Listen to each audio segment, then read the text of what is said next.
2 Tawarik 10 ayat 1 sampai 19.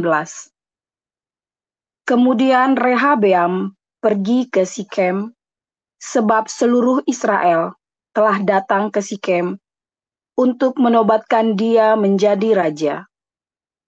Segera sesudah hal itu kedengaran kepada Yerobeam bin Nebat, ia ada di Mesir, sebab ia melarikan diri ke sana dari hadapan Raja Salomo. Maka kembalilah ia dari Mesir. Orang menyuruh memanggil dia. Lalu datanglah Yerobeam dengan seluruh orang Israel dan berkata kepada Rehabeam, "Ayahmu telah memberatkan tanggungan kami. Maka sekarang ringanlah pekerjaan yang sukar yang dibebankan ayahmu dan tanggungan yang berat yang dipikulkannya kepada kami, sebab kami menjadi hamba-Mu." Tetapi ia menjawab mereka, "Datanglah kembali kepadaku lusa." Lalu pergilah rakyat itu. Sesudah itu, Rehabeam meminta nasihat dari para tua-tua yang selama hidup Salomo mendampingi Salomo ayahnya. Katanya, "Apakah nasihatmu untuk menjawab rakyat itu?"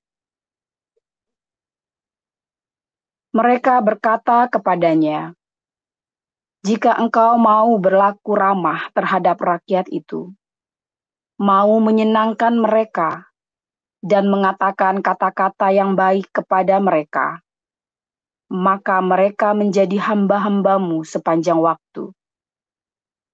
Tetapi ia mengabaikan nasihat yang diberikan para tua-tua itu. Lalu ia meminta nasihat kepada orang-orang muda yang sebaya dengan dia dan yang mendampinginya. Katanya kepada mereka, "Apakah nasihatmu supaya kita dapat menjawab rakyat yang mengatakan kepadaku, 'Ringankanlah tanggungan yang dipikulkan kepada kami oleh ayahmu'?" Lalu orang-orang muda yang sebaya dengan dia itu berkata, "Beginilah harus kukatakan kepada rakyat yang telah berkata kepadamu, 'Ayahmu telah memberatkan tanggungan kami,' tetapi engkau ini, berilah keringanan kepada kami. Beginilah harus kau katakan kepada mereka, 'Kelingkingku lebih besar daripada pinggang ayahku.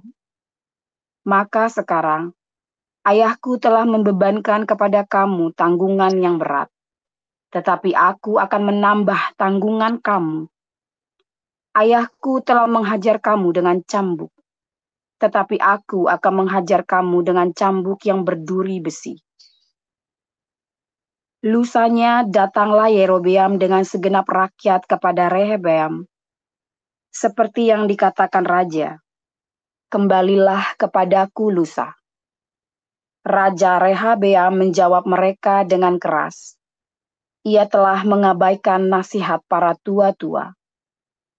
Ia mengatakan kepada mereka menurut nasihat orang-orang muda, "Ayahku telah memberatkan tanggungan kamu, tetapi aku akan menambahnya. Ayahku telah menghajar kamu dengan cambuk, tetapi aku akan menghajar kamu dengan cambuk yang berduri besi." Jadi raja tidak mendengarkan permintaan rakyat, sebab hal itu merupakan perubahan yang disebabkan Allah, supaya Tuhan menepati firman yang diucapkannya dengan perantara Ahia, orang Silo, kepada Yerobeam bin Nebat. Setelah seluruh Israel melihat bahwa raja tidak mendengarkan permintaan mereka, maka rakyat menjawab raja, "Bagian apakah kita dapat daripada Daud? Kita tidak memperoleh warisan dari anak Isai itu. Masing-masing ke kemahmu, hai orang Israel. Uruslah sekarang rumahmu sendiri, hai Daud." Maka pergilah seluruh orang Israel ke kemahnya, sehingga Rehabeam menjadi raja hanya atas orang Israel yang diam di kota-kota Yehuda. Kemudian Raja Rehabeam mengutus Hedoram yang menjadi kepala Rodi. Tetapi orang-orang Israel melontari dia dengan batu, sehingga mati. Bahkan Raja Rehabeam hampir-hampir tidak dapat menaiki keretanya untuk melarikan diri ke Yerusalem. Demikianlah mulanya orang Israel memberontak terhadap keluarga Daud sampai hari ini.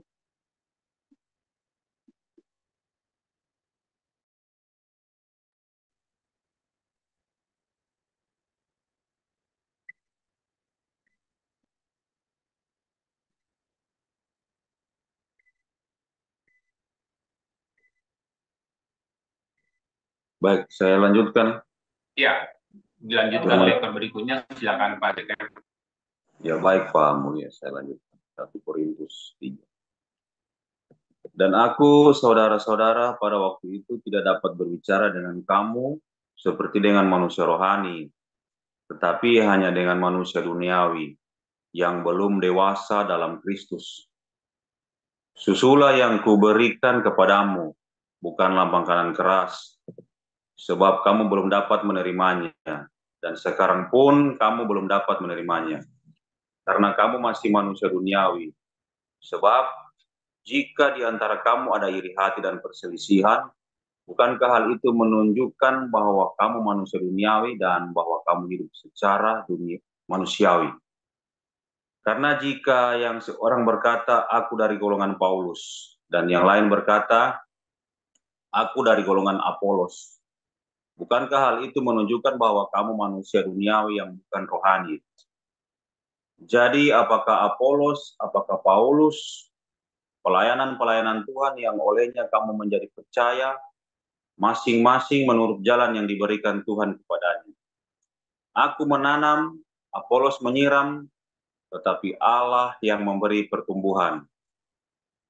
Karena itu yang penting bukanlah yang menanam atau yang menyiram, melainkan Allah yang memberi pertumbuhan. Baik yang menanam maupun yang menyiram adalah sama, dan masing-masing akan menerima upahnya sesuai dengan pekerjaannya sendiri. Karena kami adalah kawan sekerja Allah, kamu adalah ladang Allah, bangunan Allah. Sesuai dengan kasih karunia Allah yang dianugerahkan kepada aku sebagai seorang ahli bangunan yang cakap telah meletakkan dasar, dan orang lain membangun terus di atasnya. Tetapi tiap-tiap orang harus memperhatikan bagaimana ia harus membangun di atasnya, karena tidak ada seorang pun yang dapat meletakkan dasar lain daripada dasar yang telah diletakkan, yaitu Yesus Kristus. Entahkah orang membangun di atas dasar ini dengan emas, perak, batu permata, kayu, rumput kering, atau jerami. Sekali kelak pekerjaan masing-masing orang akan nampak, karena hari Tuhan akan menyatakannya. Sebab ia akan nampak dengan api, dan bagaimana pekerjaan masing-masing orang akan diuji oleh api itu. Jika pekerjaan yang dibangun seseorang tahan uji, ia akan mendapat upah. Jika pekerjaannya terbakar, ia akan menderita kerugian. Tetapi ia sendiri akan diselamatkan, tetapi seperti dari dalam api. Tidak tahukah kamu bahwa kamu adalah bait Allah, dan bahwa Roh Allah diam di dalam kamu? Jika ada orang yang membinasakan bait Allah, maka Allah akan membinasakan dia. Sebab bait Allah adalah kudus, dan bait Allah itu ialah kamu. Janganlah ada orang yang menipu dirinya sendiri. Jika ada di antara kamu yang menyangka dirinya berhikmat menurut dunia ini, biarlah ia menjadi bodoh, supaya ia berhikmat. Karena hikmat dunia ini adalah kebodohan bagi Allah. Sebab ada tertulis, ia yang menangkap orang berhikmat dalam kecerdikannya. Dan di tempat lain Tuhan mengetahui rancangan-rancangan orang yang berhikmat. Sesungguhnya semuanya sia-sia belaka.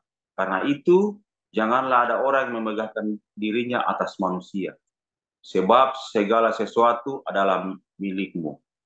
Baik Paulus, Apolos maupun Kefas, baik dunia, hidup maupun mati, baik waktu sekarang maupun yang akan datang. semuanya kamu punya. Tetapi kamu adalah milik Kristus, dan Kristus adalah milik Allah. Ya, terima kasih. Demikian firman Tuhan.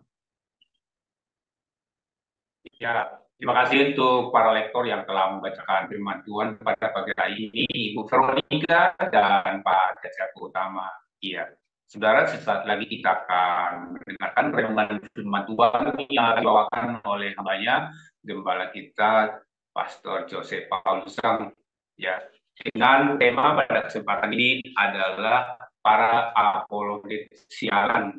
Nah, judulnya atau temanya mendidik hati. Seperti apa ini kira-kira ini para apologet sialan ini? Ya, langsung saja kita dengarkan perspektif dari seorang Pastor Paul Jang tentang tema kita pada kesempatan ini. Ya, silakan Pastor.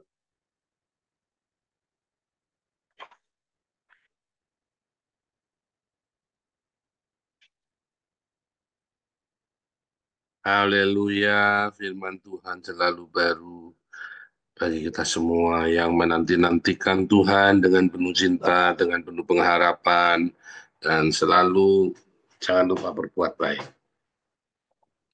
Saudara, ketika kita bilang berbuat baik, itu benar-benar berbuat baik, bukan pura-pura berbuat baik, saudara ya.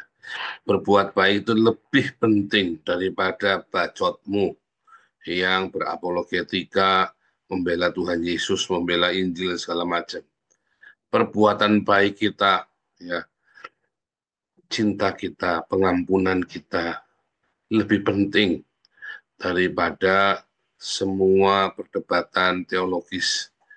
Ya, jadi kalau Anda melihat banyak sekali perdebatan-perdebatan di TikTok, sebenarnya penting nggak penting, saudara ya.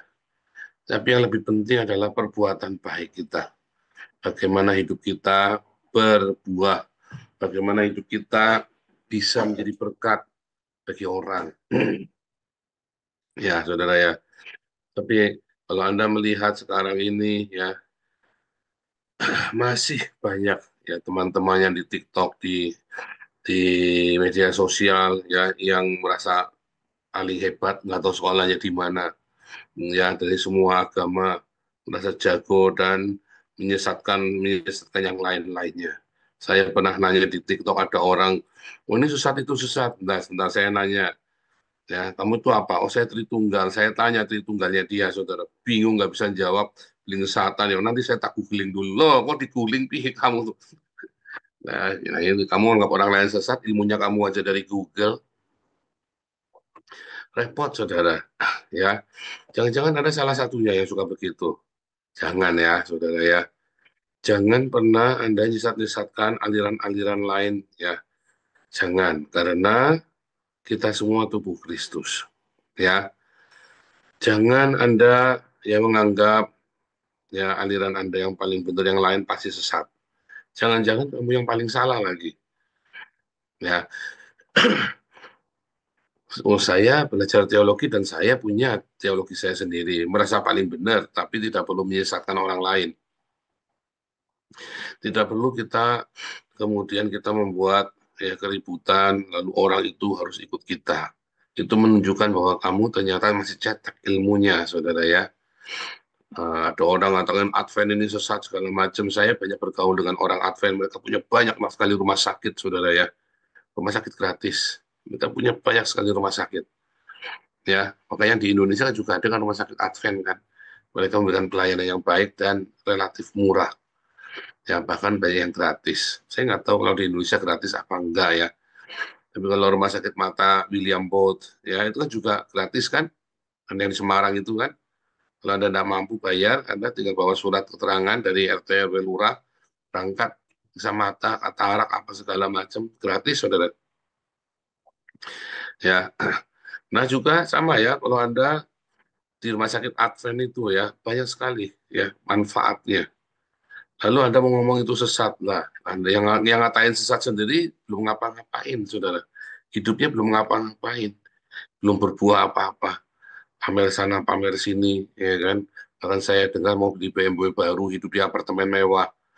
Ya, saudara ya. Nah itu dia, saudara ya. Banyak sekali kita hidup ya ngajari si orang-orang tetapi kita nggak berbuah hidup kita. Nah, selalu saya ingatkan ya, dan Anda ingatkan aja setiap kali ada orang-orang seperti ini. Kalau nggak mau diingatkan, ditinggal saja. Nonton juga jangan. Ngotor-ngotori pikiranmu, saudara. Ngotor-ngotori, Anda malah jadi keder nanti. Ya kan? Anda jadi keder. Ngotor-ngotori hatimu. Ya, Anda jadi keder. Yang paling penting, kalau kamu percaya kepada Tuhan Yesus, mengasihi, mengampuni, memberkati, hidup bersahaja setiap hari, belajar ya hidup di dalam kekudusan, ya fokus ya. Kalau ada orang yang bertanya, kamu menjawab. Jangan takut, saudara. Roh Kudus akan memberikan jawaban di mulutmu. Ya, manusia kan perlu belajar. Anda tidak perlu belajar dari orang-orang yang hidupnya tidak berbuah.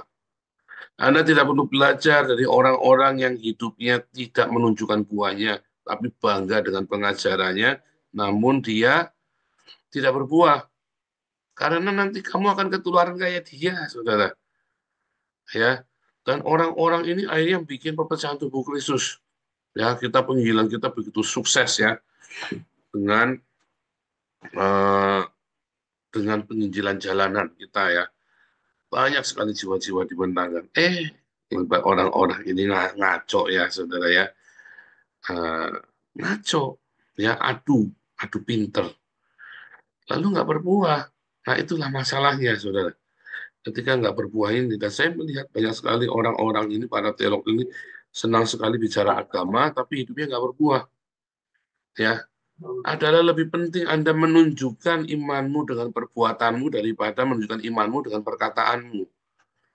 Adalah sangat penting ketika kita menunjukkan iman kita dengan berkarya.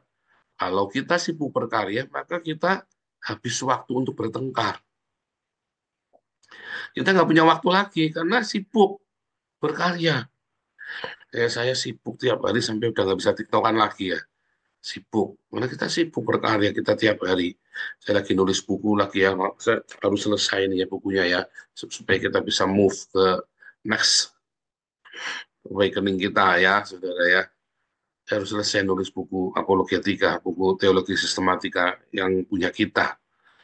Supaya kita bisa beranjak. Nah, saudara fokus dengan berkarya, dengan perbuatan baik. Maka kamu nggak fokus lagi dengan kesusahanmu. Jangan fokus dengan kesedihanmu, deritamu, kemiskinanmu, hutangmu. Fokus dengan berbuat baik. Fokus selalu berbuat baik. Karena semua hanya ilusi ya. Semua yang terjadi, semua kesulitan dalam hidupmu itu hanya ilusi. Fokus dengan perbuatan baik. Nah, kalau kamu fokus dengan ilusinya itu ya kamu akan terhipnotis masuk terpusat dalam pusaran setan itu. Ya, kalau kamu fokus dengan apologeti kamu, maka kamu nggak akan berbuah. Kalau fokus berbuah, maka Tuhan akan berikan hikmat dalam apologetika kamu, saudara. Ya, belajarlah berapologetika dari orang-orang yang berbuah hidupnya. Belajarlah berapologetika dari orang-orang yang nyata buahnya, bukan buah bacotnya, saudara, tapi buah karya-karyanya. Ya, mensejahterakan sesama, bagaimana kita berjuang, ya kan? Berikan sumbangsi yang nyata, bukan sumbangsi bacot, saudara. Bacot itu bau, saudara. Kalau Anda nyumbang bacot itu Anda berarti nyumbang abab, nyumbang bau, nyumbang penyakit, ya nyumbang virus, ya saudara ya. Tapi kalau kamu bertindak berkarya, kamu menyumbang cinta, ya. Makin banyak berkata-kata, makin banyak pelanggaran. Tapi makin banyak berkarya, makin banyak cinta dihasilkan. Benar nggak? Makin banyak kata-kata, makin banyak dosa, saudara. Makin banyak berkarya, makin banyak cinta. Yang paling penting berbuat. Ya, bagaimana hidupmu berdampak, hidupnya berdampak, ya saudara ya. Hati-hati saudara ya. Makanya saudara kalau ada apologet-apologet yang sudah mulai menyesatkan, ada apologet-apologet yang sudah mulai ngata-ngatain ya gereja lain lah segala macam, kamu tinggalin aja sudah. Fokus dengan apologet-apologet yang berkarya nyata, tindak ya di dalam diakonia, dalam cinta. Komunitas kita hari ini yang ikut doa pagi ada 180 orang ya. Gimana kita supaya bisa menolong semakin banyak orang? Kita rencanakan ya bagi-bagi sembako di Soe dan Keva ya. Kita akan bagi-bagi sembako ke sebanyak mungkin orang di Soe dan Keva, juga yang ada di Kalimantan. Ya, saudara ya. Mungkin suatu hari komunitas doa pagi kita bisa jadi 500 orang ya. Zoom ini bisa untuk 500 orang ya, saudara ya. Zoom kita ya, bisa untuk 500. Ajak saudara ya, nggak apa-apa. Mereka datang Pak cuma meminta sembako nggak apa-apa. Yang penting rajin doa pagi ya, dan kalau bisa nyalakan videonya ya. Nah, kalau perlu kita, oh, kan memang kita disuruh berbagi dengan sesama ya, kita disuruh untuk berbagi rezeki kita dengan sesama, tapi bukan utang-utangan, nggak boleh ya.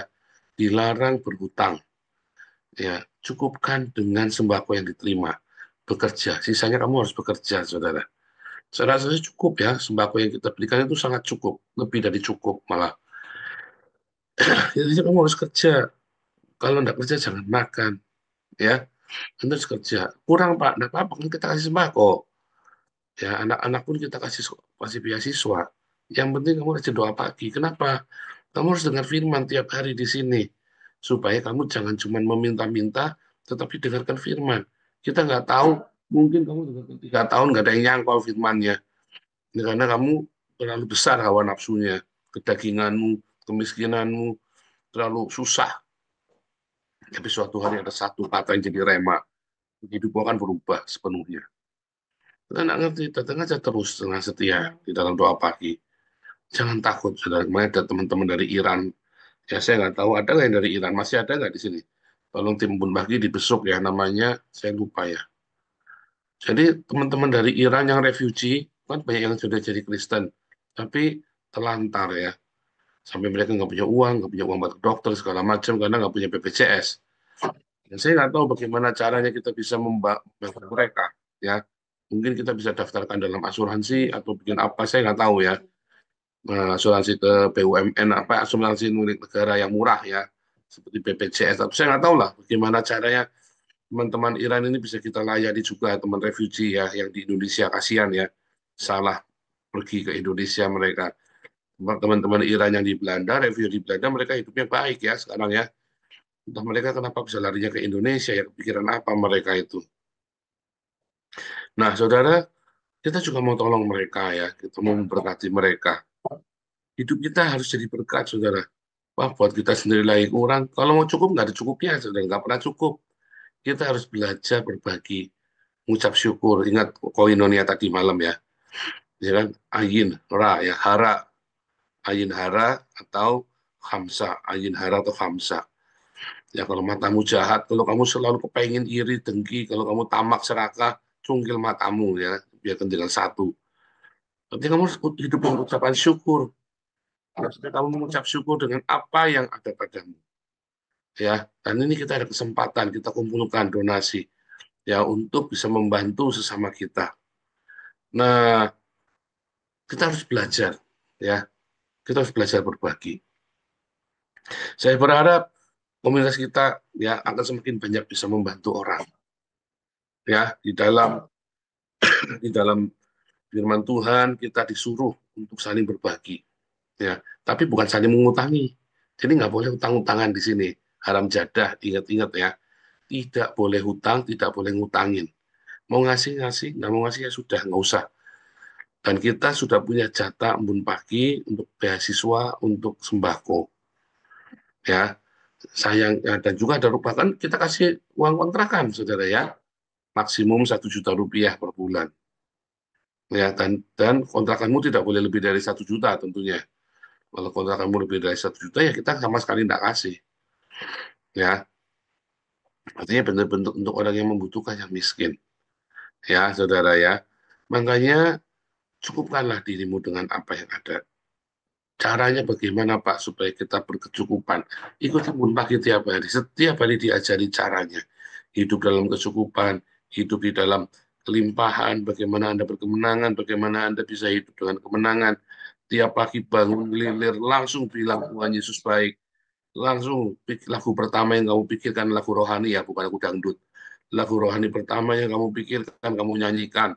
Ya, jangan ini lagi ya, mabuk lagi, pagi-pagi bangun lagunya mabuk lagi. Nggak tahu pikiran Anda itu isinya apa itu, saudara ya. Pagi-pagi bangun nyanyi lagunya mabuk lagi, mabuk lagi. Ya, pagi-pagi bangun nyanyi lagunya judi, ya repot, saudara. Pagi-pagi bangun bilangnya Tuhan Yesus baik ya. Pagi-pagi bangun bilangnya Jehovah Jireh kalau kamu lagi ada kesulitan keuangan. Jehovah Jireh itu akan cukupi semuanya. Belajar ngomong yang positif, diajarin semuanya di komunitas ini. Ya, selamat datang pada yang masih baru semuanya. Ada 181 orang yang masih baru. Ya, ikutin terus setiap pagi. Dengarkan baik-baik ya untuk selalu Anda aktif. Anda ikuti khotbahnya kalau perlu diulang lagi, Saudara. Nah, khotbah bangun pagi ini bukan cuma saya mengajar, tapi juga teman-teman kita semua ya seminggu 2 kali. Nah, kita belajar membagi firman. Bagi yang sudah membawakan firman, awasilah dirimu dan awasilah ajaranmu. Bertekunlah dalam semuanya itu, supaya kamu menyelamatkan dirimu dan menyelamatkan orang-orang yang mendengarkan kamu. Ingat-ingat, awasilah dirimu dan awasilah ajaranmu, bertekunlah dalam semuanya itu. Haleluya, Tuhan Yesus memberkati. Selamat datang kepada yang baru pertama kali bergabung dengan kita. Ya, yang saya nggak tahu yang di Kupang, yang di Kalimantan, dari komunitas Iran, yang di Indonesia. Ya, selamat bergabung. Ya, Tuhan Yesus memberkati. Ikuti SOP-nya, maka kamu akan mendapat banyak sekali manfaat. Ikuti standar operasi dan prosedur. Jangan melanggar, jangan ngakali. Polos saja, saudara. Selalu ada banyak pertolongan dari sorga. Tuhan Yesus memberkati.